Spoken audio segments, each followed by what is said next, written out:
Добрый день, мы ў жывым эфіры, гэта навіны на Белсаце. Меня зовут Александр Путила. На чарговы эвакуацыйны вылет з Менску для мігрантаў не назбіралася ахвочых, і рэйс авіакампаніі Chemwings полетел у Сірыю паў пусты. Со 170 месцаў у Airbus A320 былі занятыя толькі 96.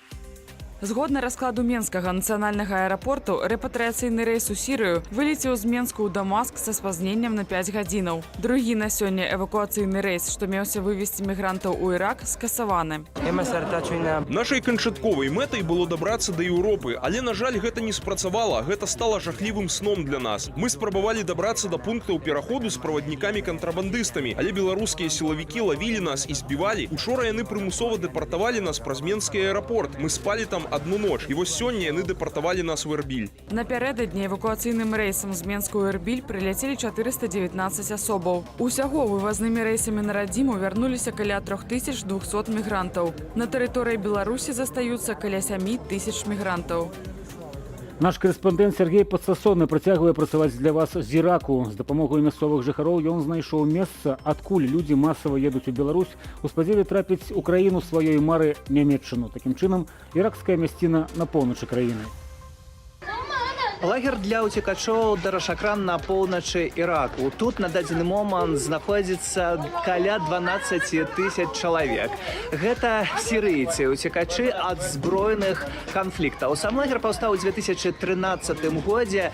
Як бачна, некаторыя дамы выглядаюць дастаткова салідна. Гэта не уласнасць, самая галоўная мова. Можаце будаваць усё, што заўгодна, таксама адкрываць крамы, кнайпы, але не прадаваць і не зарабляць на гэтым.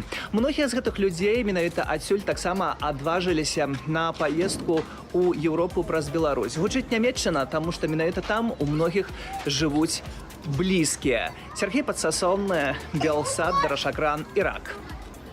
Чарговая смерць на беларуска-еўрапейскай мяжы на польскім баку. За 9 кіламетраў ад пераходу мясцовыя паліцыянты знайшлі цела ўцекача. Побач з ім быў заплечнік і нігерыйскі пашпарт.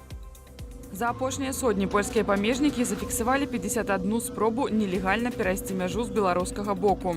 На участку ў Чаромсе група з 35 чалавек, у асноўным грамадзянаў Іраку, фарсавала мяжу. Усе яны былі затрыманыя. У транспартава-лагістычным цэнтры на беларуска-польскай мяжы застаюцца каля 1000 мігрантаў, у тым ліку 150 дзяцей ва ўзросце да 14 гадоў. На пачатку ў лагістычным цэнтры былі змешчаныя 2500 чалавек.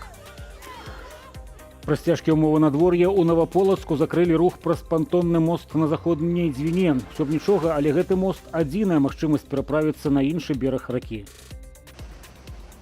137-метровы пантонны мост з'явіўся ў Новаполацку летась у чэрвені. Яго пабудавалі замест старога мосту праз заходнюю Дзвіну, які закрылі на рэканструкцыю. Без мосту жыццё ў Новаполацку значна ўскладняецца. Каб даехаць да гарадскога цэнтру, жыхарам некаторых раёнаў даводзіцца рабіць кола на 10 кіламетраў. Санкцыі ЗША супраць Беларусь-Калію канчаткова ўвайшлі ў сілу. У першую чаргу яны накладаюць абмежавання на разлікі прадпрыемства ў валюце. Каб захаваць транзіт сваіх грузаў у снежні, Беларусь-Калій заплаціў літоўскай чыгунцы авансам.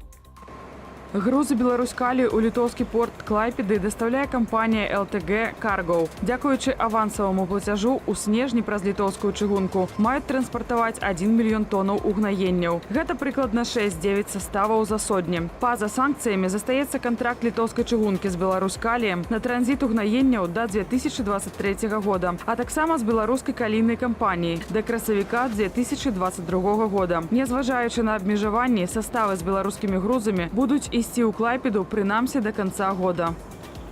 Следства паводле справы Сафіі Сапегі амаль скончылася, і ёй выставілі канчатковае абвінавачанне. Паводле старшыні следчага камітэту Гора, дзяўчына вінаваціцца ў распальванні сацыяльнай варожасці, злачынстве супраць інфармацыйнай бяспекі, пагрозе на адрас супрацоўнікаў праваахоўных органаў. Паводле генеральнага прокурора Андрэя Шведа, асноўная задача цяпер прыцягнуць да адказнасці ўсіх і кожнага, хто, цытата, «пасягнуў на бяспеку нашай дзяржавы». Мы отмечаем объективно, что общественная безопасность на улицах обеспечена. Правоохранительный блок контролирует полностью обстановку в стране, и любые проявления экстремизма и терроризма будут пресекаться, и виновные лица будут наказаны. Рэпрэсіі за іншадумства ў Беларусі не сціхаюць з леташніх прэзідэнцкіх выбараў. Сілавікі штодзень учыняюць рэйды па кватэрах простых грамадзянаў, каб знайсці бело-чырвона-белую сімволіку або падпіску на незалежны тэлеграм-канал. На сённяшні дзень у Беларусі 907 чалавек прызнаныя палітвязнямі. Наше наступнае выданне о 17 гадзіне. До сустрэчы.